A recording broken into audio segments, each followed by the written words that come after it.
For thousands of years, obesity and type 2 diabetes weren't a problem. And then something changed. Over 88% of American adults are considered metabolically unhealthy, and we have a type 2 diabetes epidemic. The good news is there's something you can do about it, and it's completely natural. I'm going to show you what that something is, and I'm going to show you some examples of what it's done for people. Do it completely for free. You don't have to pay anybody anything, except for, I suppose, your local grocer. In full disclosure, there are some supplements that make this much easier. And so for people that are interested, I'll give you information on those as well. In 2013, at the University of Toronto, a doctor, Dr. Jason Fung, took a bunch of type 2 diabetics into his clinic. In Fung Clinic at the University of Toronto, most of the patients with type 2 diabetes have a complete reversal of the disease and are off medications in 3 to 6 months. With 1 out of 3 American adults being pre-diabetic, you'd think this would be important news, especially since 9 out of 10 of them have no idea that they have it. But guess what? Nobody did hear about it. So what did he do? Intermittent fasting. In the modern diet, we're constantly eating all the time. Our blood sugar spikes and crashes. We feel hungry all the time during the crash periods. Our insulin is elevated all the time during the elevated periods.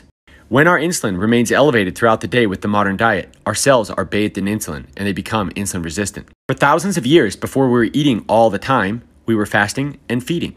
When you're fasting, you're not starving. You're just switching fuel sources. You're burning fat for fuel, and our bodies feel great when they're burning fat. The hard part is that snacking is the enemy, and most of us are snackers. But there is a way to make this much easier, and I'll explain that. Simply stop snacking and try to fast for as long as you can each day. You'll be burning your fat for fuel. If you have a health condition like hypoglycemia, then you should consult with your doctor. For me, fasting is really hard because I like to snack, so I drink this. I've done videos about this, it's amazing stuff, and it makes it so I don't snack. When it comes to feeding, it's important to be enjoying the food that you like. Otherwise, you'll feel deprived and you won't be able to maintain it long term. It's equally important to avoid those glucose and insulin spikes I just showed.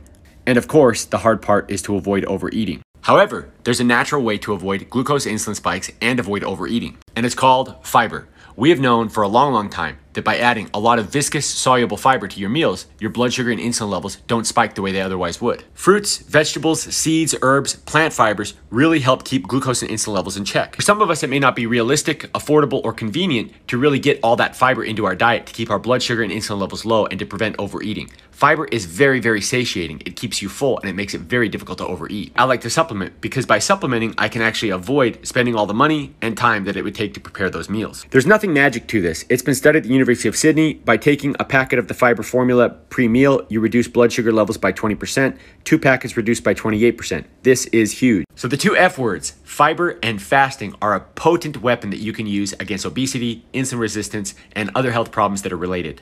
I've shared videos about how following the system, I was able to lose my belly fat. She had hypothyroidism and insulin resistance, was able to reverse that. Matt was a type 2 diabetic for 14 years, and Scott for 20 years.